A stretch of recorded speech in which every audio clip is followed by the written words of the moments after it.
हे friends, मैं Ramesh sir आपके अपने YouTube channel the study for ambition में आपका बहुत बहुत स्वागत करता हूं। फ्रेंड्स, आज जो है मुअज्जम खां के पुत्र यानी कि बहादुर शाह प्रथम के जो पुत्र थे, 4 पुत्र, उन 4 पुत्र में जहांदार शाह सत्ता की लड़ाई में या सत्ता के युद्ध में विजयी हुआ। ऐसे कंडीशन में वो जो है अब सत्तासीन होता है या पद पे बैठता है या शासक बनता है। शासक बनता है 1712 से लेके 1713 तक वो जो है शासक रहता है। यद्यपि कि लंपट मूर्ख के नाम से प्रसिद्ध ये शासक यानी जहांदार शाह लंपट मूर्ख कहा जाता है। प्रतियोगी परीक्षाओं में बहुत बार प्रश्न बना चुका है कूट करने के लिए। तो लंपट मूर्ख के नाम से प्रसिद्ध ये शासक किस तरह सत्ता पे आसीन हुआ, इसके पीछे का भी सत्ता पे आसीन हुआ है तो उसके पीछे जो है जुल्फिकार खां का हाथ था। यद्यपि जुल्फिकार खां ये इसका वजीर था। कंडीशन ऐसा था कि जुल्फिकार खां एक तरह से पूरी तरह से सत्ता अपने हाथ में रखा हुआ था। वहीं पे असद खां जुल्फिकार खां का पिता था जो वहाँ का वकील था। यानी कि आप समझ गए होंगे कि ये बाप और बेटे जो वो सत्ता थी या यूं कह लें कि उस समय की व्यवस्था पूरी तरह से अपने हाथों में लिए हुए थे।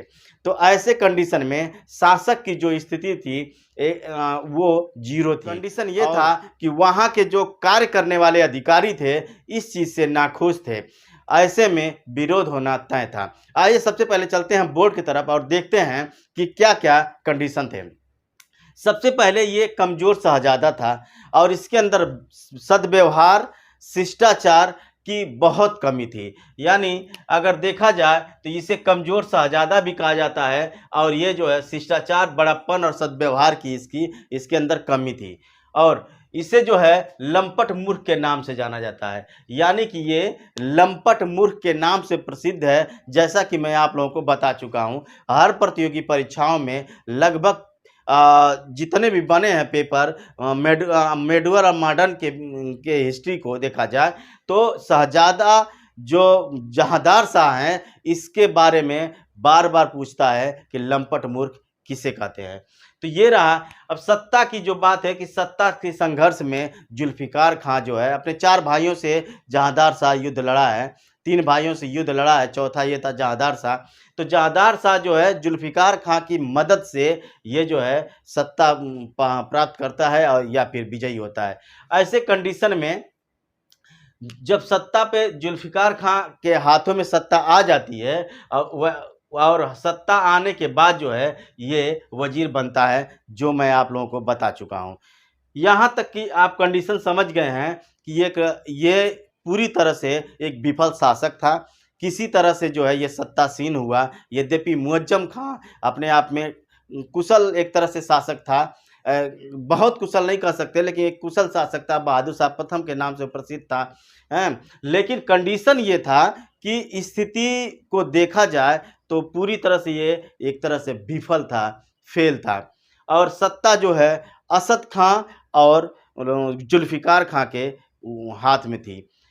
यहाँ तक तो ये क्लियर है। उसके बाद जो है देखा जाए तो उपर्युक्त जो बाप बेटे हैं ना, ये ईरानी अमीरों का नेतृत्व करते थे। यानी कि ईरानी आगे देखते हैं कि जुल्फिकार खान ने भारतीय असंतुष्ट लोगों को यानी भारतीय असंतुष्ट वर्ग जो था उसे जुल्फिकार खान जो सत्ता को बनाए रखने के लिए संतुष्ट करने का प्रयत्न किया। यानी कि ये भारतीय असंतुष्ट दल को ये जो है संतुष्ट करने का प्रयत्न किया। और किया कौन? ये जहांदार शाह न करके जुल्फिकार खां। इससे क्या प्रूफ होता है कि सत्ता जो है जुल्फिकार खां के हाथ में थी, न कि जहांदार शाह के हाथ में थी।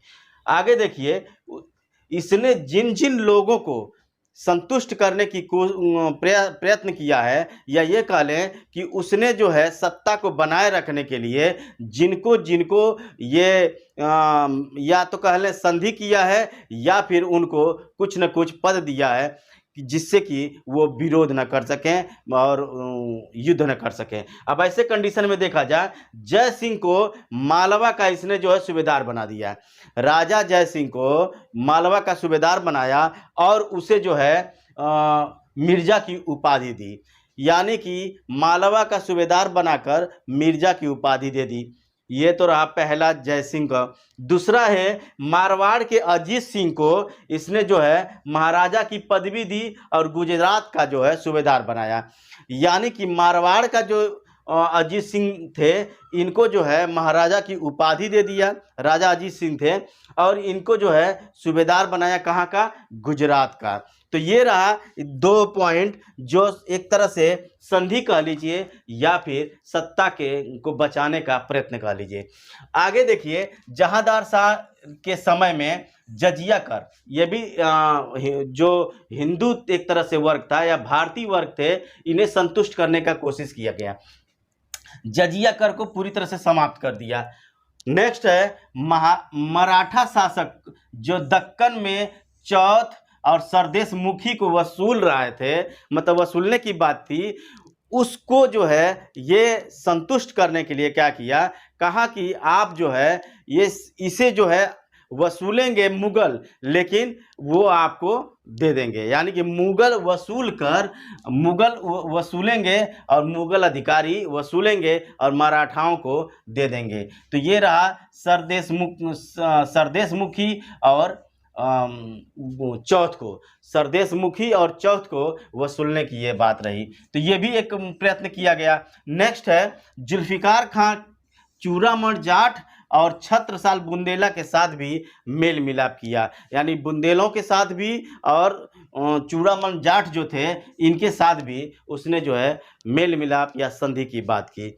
आगे देखा जाए, नोट एक पॉइंट है, जो बंदा बहादुर था, यानी बंदा और सिखों के साथ जो पुराना उसका दुश्मनी उसकी चल रही थी, उस दुश्मनी को मेंटेन करा और बनाए रखा। यानी दमन की पुरानी नीति जो थी उसे जो है बनाए रखा, और ये अपने शासन व्यवस्था में इन लोगों से संधि करने का कोई प्रयत्न नहीं किया। आगे देखिए, इजारा या इजारेदारी प्रथा जो थी, ये इजारा या इजारेदारी प्रथा इसने जो है इसको बढ़ावा दिया, और इस बढ़ावा में किसान थोड़ा परेशान हुए। यानी कि ये कहें कि इजारेदारी प्रथा में किसानों का एक उत्पीड़न हुआ है। अच्छा, इजारेदारी प्रथा एक तरह की ठेकेदारी है, ठेकेदारी के वजह से किसान परेशान हुए थे। ये है आपका, ये तीसरा जो है, इसके ये 3 जो है निगेटिव पॉइंट यहाँ पे रहे। अब आगे देखिए, खालसा भूमि क्या होती है, बार बार प्रश्न पूछता है, इजारेदारी क्या है, खालसा भूमि क्या है और जागीर भूमि क्या है। तो इसको मैं आप लोगों को देना उचित समझा। तो खालसा भूमि जो होती है ये राजकीय भूमि है। सबसे पहले ये देख लीजिए, खालसा भूमि राजकीय भूमि होती है और जागीर भूमि जो होती है गैर राजकीय होती है। ये 2 बातें अपने दिमाग में रख लीजिए। ये कूट मिलाने के लिए बार बार दे देता है, कूट मिलाने के लिए दे देता है कि कौन सही है कौन गलत है, कौन किससे मेल कर रहा है। तो ये जो है कूट के प्रश्न बनते हैं। तो सबसे पहले जानिए, खालसा राजकीय है, खालसा राजकीय भूमि है, और जागीर जो है गैर राजकीय। आप सीधी सी बात कह लीजिए कि बातों बातों में लोग कहते हैं ये मेरे बाप की जागीर है, ये मेरे पिता की जागीर है, यानी कि मेरे पिता की जागीर है, यानी कि प्राइवेट है। तो इससे आप जान जाएंगे गैर राजकीय भूमि है। तो यानी जागीर गैर राजकीय भूमि है। अगर ये मैच कर गया तो आप सिंपल सी बात है, खालसा भूमि को जो है राजकीय भूमि रहेगी। तो इसके बारे में समझिए, खालसा जो भूमि थी ये राजकीय भूमि थी, और इसमें भी जो है इसने इजारेदारी जो है प्रथा प्रारंभ की थी। और ये जागीर भूमि को भी, यानी गैर राजकीय भूमि को, इसमें पहले से ही जो है इजारेदारी प्रथा लगी हुई थी। तो ये रहा है आपका, यानी कि इसमें भी इजारेदारी थी और इसमें इजारेदारी। अगर मैं ये कहूँ कि इसमें भी ठेकेदारी थी, खालसा भूमि में भी ठेकेदारी थी, और राजकीय भूमि में ठेकेदारी पहले से ही थी। यानी ठेकेदारी की जो प्रथा राजकीय भूमि और गैर राजकीय भूमि दोनों में थी। ये रहा। अब जहांदार शाह के बारे में छोटी सी और बात जान लीजिए कि जहांदार शाह का कंडीशन ये था कि एक उस समय की एक वेश्या थी, लाल कुमारी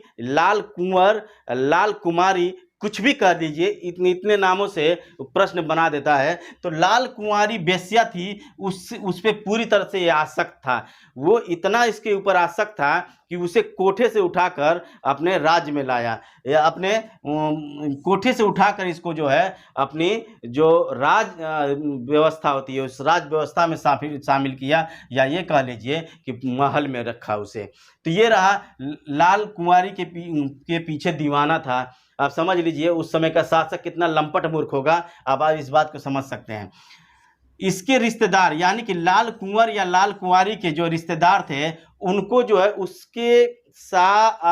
पे इतना आसक्त था कि उसने जो है जितने भी उसके रिश्तेदार थे यानी लाल कुंवारी के, वो सारे रिश्तेदारों को उच्च पद पे आसीन करा दिया। लंपट मूर्ख को क्या समझाया जाए, तो उसको जो उसने जो है उच्च पद पे रख दिया। ये इसका है, एक तो लाल कुंवारी पे आसक्त था, दूसरा उच्च पद पे उसके रिश्तेदारों को रख दिया, और इसे जो है कोठे से उठाकर महल में रख दिया। तो मैं बता ही चुका हूँ, इसे कोठे से उठाकर महल में रख दिया। ये लंपट मूर्खता की मतलब पराकाष्ठा है।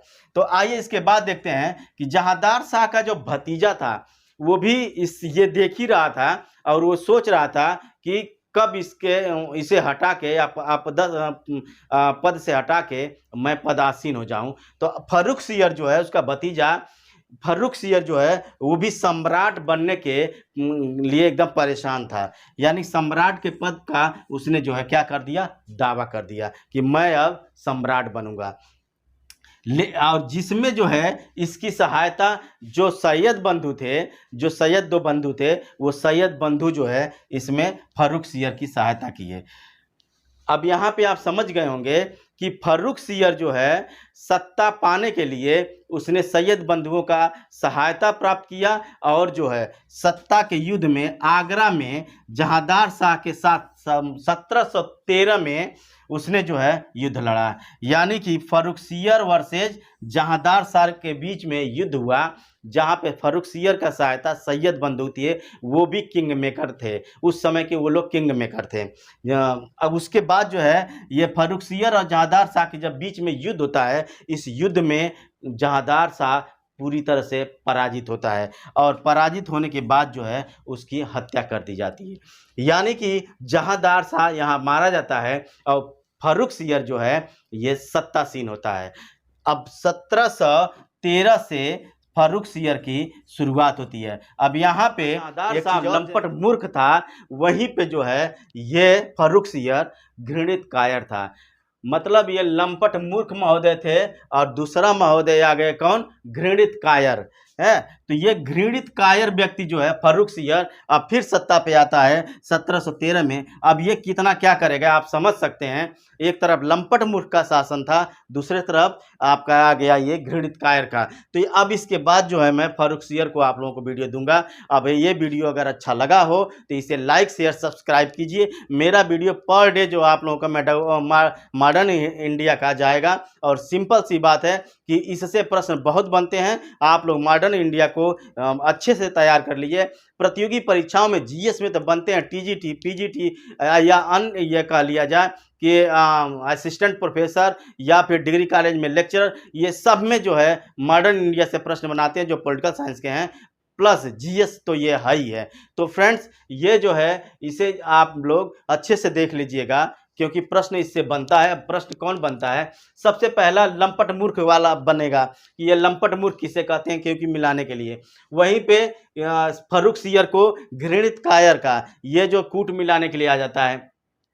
उसके बाद जो है ये इसका प्रश्न बनता है कि जुल्फिकार खां भारतीय असंतुष्ट वर्गों को किन किन माध्यमों से संतुष्ट करने की का प्रयत्न किया, तो ये उसके सामने आ जाता है। और उसके बाद प्रथा कौन सी शुरू की थी, इजारेदारी प्रथा, और इजारेदारी प्रथा होती क्या है ये प्रश्न बनता है। और खालसा भूमि और जागीर भूमि कैसी भूमि है, गैर सरकारी और सरकारी भूमि कौन सी है, ये इसका जो है प्रश्न बनता है। जहांदार शाह के बारे में बार बार पूछता है कि ये जो जिस वेश्या पे आसक्त था उस वेश्या का नाम क्या था, ये बार बार पूछता है लाल कुंवरी को। और उसके बाद जो है मैं अब आप लोगों को ले चलूँगा अब फर्रुखसियर पे, और देखिए फर्रुखसियर की क्या घृणित कायरता रही है। बहुत बहुत धन्यवाद।